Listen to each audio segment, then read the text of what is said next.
The Korthax Dominion had ruled the galaxy with an iron grip for 3,000 years. Their massive dreadnoughts, each the size of a small moon, patrolled the star lanes like hungry predators. Every species in the Milky Way lived in fear of their brutal raids and merciless taxation. The Korthax took what they wanted when they wanted, and any resistance was met with planetary bombardment. Admiral Vextar stood on the bridge of his flagship, the Decimator, watching another world burn beneath his guns. The small agricultural colony had tried to hide a portion of their harvest from the Dominion's collectors. Now, their cities were ash, their fields radioactive glass. It was a lesson to others who might think of defiance. Admiral, his lieutenant hissed through razor-sharp teeth, we're receiving reports from the Outer Rim.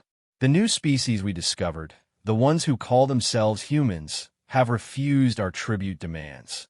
Vextar's 4 eyes narrowed with amusement. Another foolish race thinks they can stand against us?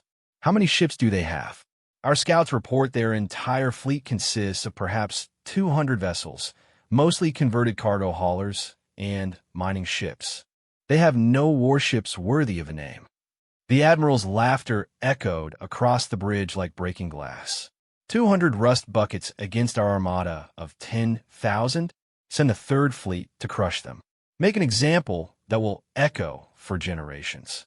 But the humans had been preparing. In a hidden shipyard orbiting a dead star, they had built something the galaxy had never seen before. While other races focused on size and firepower, humanity had taken a different approach.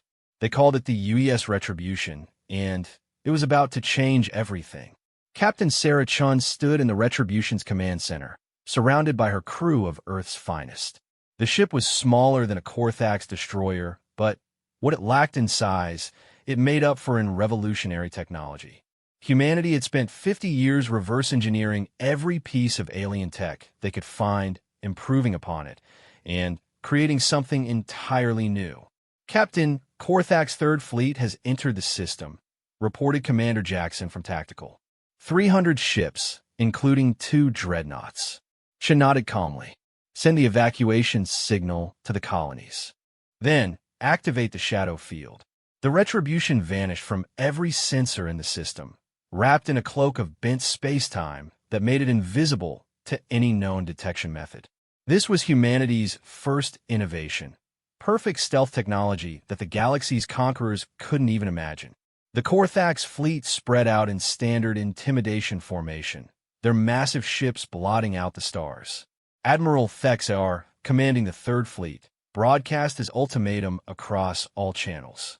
Humans of this system, you have defied the Dominion.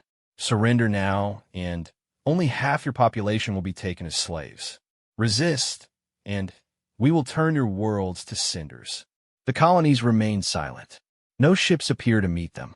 No defenses activated. Vextar grew impatient.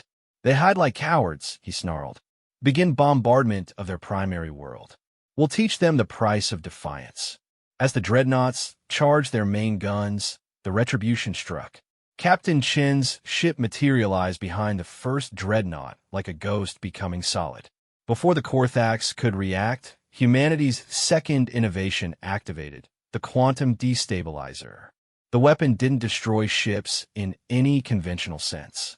Instead, it unraveled the quantum bonds holding matter together.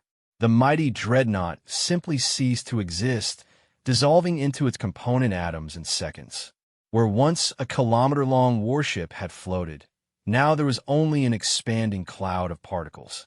The Korthax fleet erupted in panic. Nothing in their 3 millennia of conquest had prepared them for this. Ships fired wildly in all directions, trying to hit an enemy that had already vanished back into the shadow field. Chen's crew worked with surgical precision. The Retribution would appear just long enough to fire its destabilizer, then disappear before the enemy could target them. One by one, Korthax ships disintegrated into quantum dust. The hunters had become the hunted. Impossible! Vextar screamed as another destroyer dissolved before his eyes. No single ship could have such power. But humanity's innovations didn't stop at weapons and stealth. The Retribution was equipped with something even more revolutionary, an AI tactical system that could predict enemy movements with 99% accuracy. Every desperate maneuver the Korthax attempted, every formation they tried, the ship's AI had already calculated and countered. Lieutenant Commander Park, the ship's AI specialist, watched the data streams with satisfaction. Artemis is performing beyond expectations, Captain. She's already identified weaknesses in their fleet coordination we didn't even know existed. The battle, if it could be called that, lasted less than an hour. The mighty Third Fleet, pride of the Korthax Dominion, was reduced to expanding clouds of atoms drifting through space. The Retribution hadn't taken a single hit. Admiral Thexar's flagship was the last to fall. As the quantum destabilizer tore his dreadnought apart at the molecular level, he managed one final transmission back to Dominion space. The humans, they have impossible technology, warn the... Then silence. News of the Third Fleet's destruction spread through the galaxy like wildfire. At first, no one believed it. The Korthax were invincible, their fleets unstoppable. Surely it was propaganda, a lie spread by desperate humans. Admiral Vextar certainly didn't believe it when the reports reached him. 300 ships destroyed by one human vessel? Don't insult my intelligence. Thexar probably defected or is hiding in shame after some minor defeat. But when scout ships found the battlefield, they transmitted images that shook the Dominion to its core. The debris field was wrong. Not twisted metal and frozen corpses, but clouds of dissociated atoms that had once been mighty warships. Whatever had done this defied conventional understanding. The Dominion's response was swift and overwhelming. They assembled the largest fleet in their history, 50,000 ships, including their planet-killer dreadnoughts. If the humans had some secret weapon, they would simply overwhelm it with sheer numbers. Admiral Vextar personally led this armada, determined to crush humanity once and for all. No single ship, no matter how advanced, can stand against the might of our combined forces, he declared. We will blockade their star, destroy their worlds one by one, and dissect their technology from the ashes. But humanity had anticipated this response. While the galaxy's attention was focused on the Retribution, Earth scientists and engineers had been busy. In hidden facilities across human space, they were constructing something even more terrifying than their first warship. Captain Chun received the encrypted message as the Retribution patrolled the outer colonies. Sarah, this is Admiral Robertson. The Dominion's main fleet is moving. 50,000 ships heading for Sol System.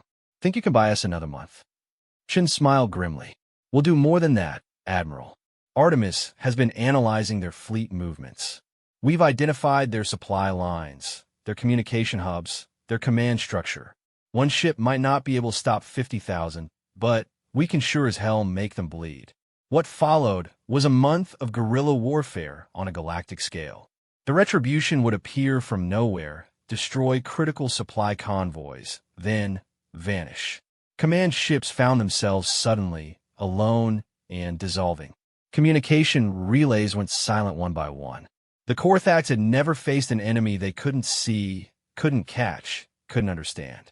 Their massive fleet, designed for overwhelming force, was being picked apart by a single ship that refused to fight on their terms. Vextar's frustration grew with each attack. How can one ship be everywhere at once? He raged as another report came in of destroyed supply vessels. It's impossible. His science officers had no answers. Every attempt to develop countermeasures failed. The shadow field left no energy signature to track. The quantum destabilizer operated on principles they couldn't comprehend. It was as if the humans had jumped ahead centuries in technology overnight. But the real shock came when the Dominion's armada finally reached Sol System. They expected to find a desperate humanity making its last stand. Instead, they found something that made even Vextar's four hearts skip a beat. Orbiting Earth was not one Retribution-class ship, but 12.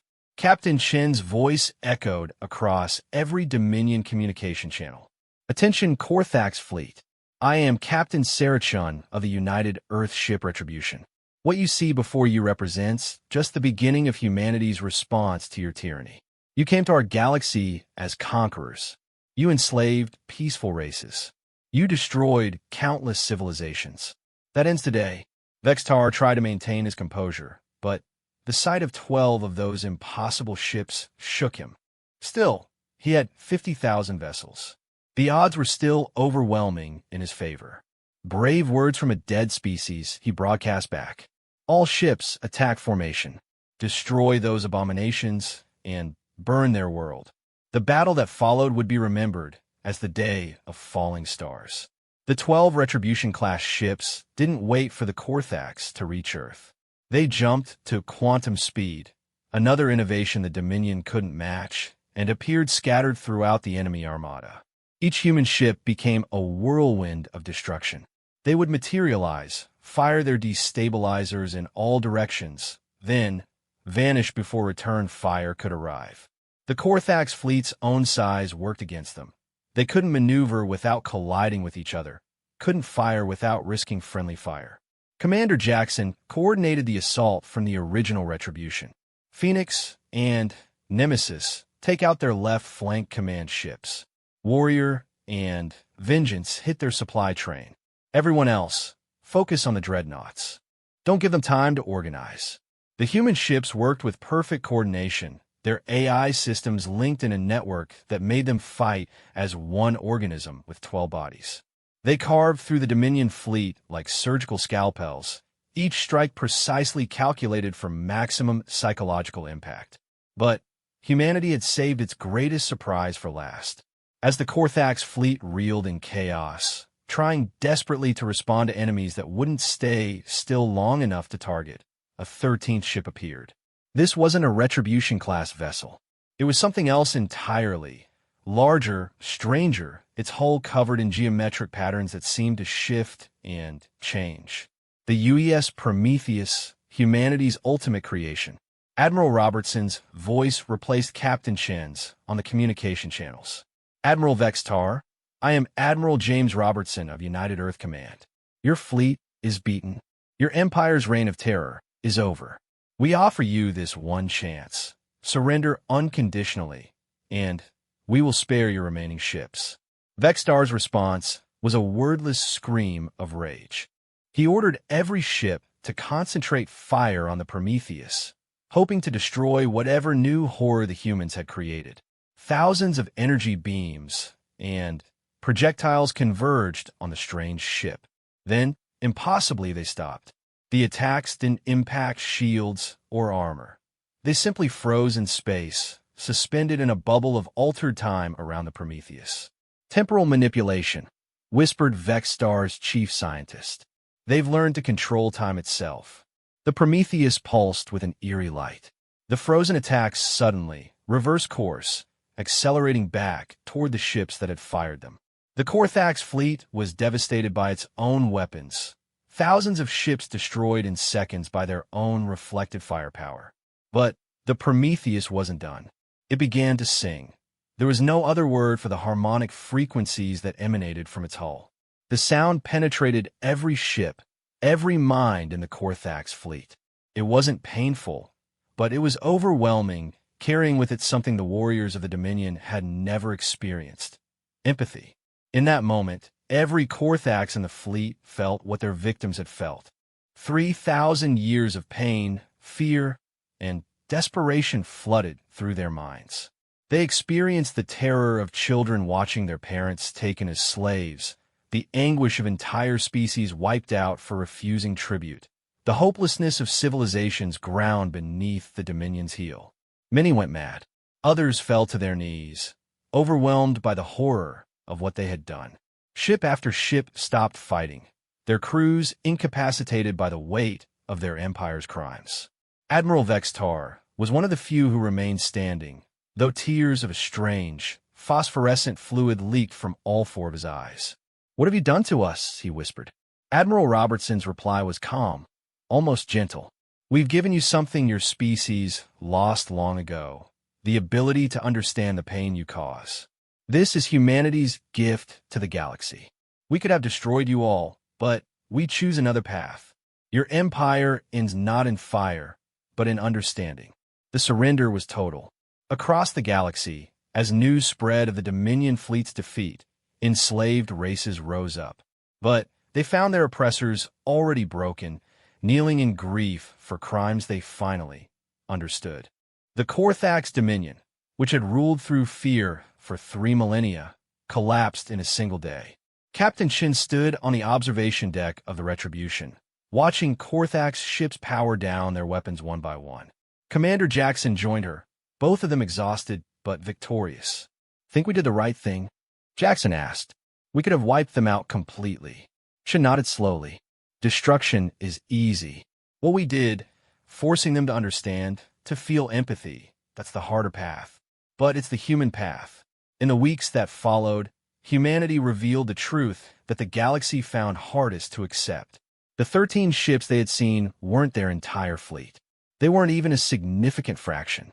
In the hidden shipyards, in the secret facilities, Earth had built hundreds of Retribution-class vessels and dozens of Prometheus variants. "We could have conquered the galaxy ourselves," Admiral Robertson explained to the newly formed Council of Free Races. "We had the technology, the ships, the advantage. But that would have made us no better than the Korthax. Instead, we choose to be protectors, not conquerors." The human fleet spread throughout the galaxy, not as invaders but as guardians. They helped former slave races reclaim their homeworlds, provided medical aid to those who had suffered under Dominion rule, and shared technology to help civilizations rebuild. The Korthax, broken by their newfound empathy, dedicated themselves to making amends.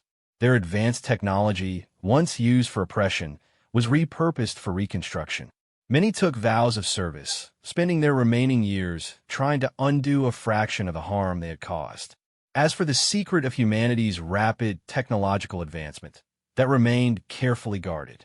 Earth scientists had made a discovery that they knew could be dangerous in the wrong hands.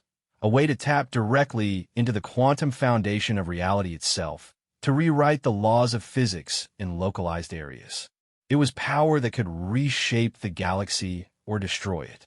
One day, when the galaxy has healed, when trust has been rebuilt, we'll share this knowledge, Robertson promised the Council. But not yet. The galaxy has seen enough power without wisdom. Let's focus on wisdom first. Captain Chun was given command of a task force dedicated to hunting down the last remnants of Dominion loyalists who refused to surrender. As the Retribution jumped to quantum speed, heading for another trouble spot, she reflected on how a single ship had indeed changed everything. But it wasn't just the ship she knew. It was the choice to use power responsibly, to offer redemption instead of revenge, to protect rather than conquer. That was humanity's true strength, the real reason one warship had ended galactic terror. The galaxy was free, and humanity stood guard to ensure it remained that way. Not as conquerors, but as the protectors they had chosen to become. The age of empire was over. The age of cooperation had begun. And somewhere in the void between stars, the Retribution and her sister ships continued their vigilant watch, ensuring that never again would any race live in terror of another. The galactic terror had ended not just because humans deployed one warship, but because they deployed it with wisdom, restraint, and hope for a better future. That was humanity's gift to the stars, not just freedom from tyranny, but the promise that such tyranny would never rise again. The galaxy had learned a powerful lesson. When pushed to the brink, humans didn't just fight back. They changed the rules of the game entirely. And in changing those rules, they had written a new chapter for every race among the stars. A chapter of hope, of justice, and of the powerful truth that even the mightiest empire could fall to a single ship, when that ship carried not just weapons, but the unbreakable will to create a better tomorrow.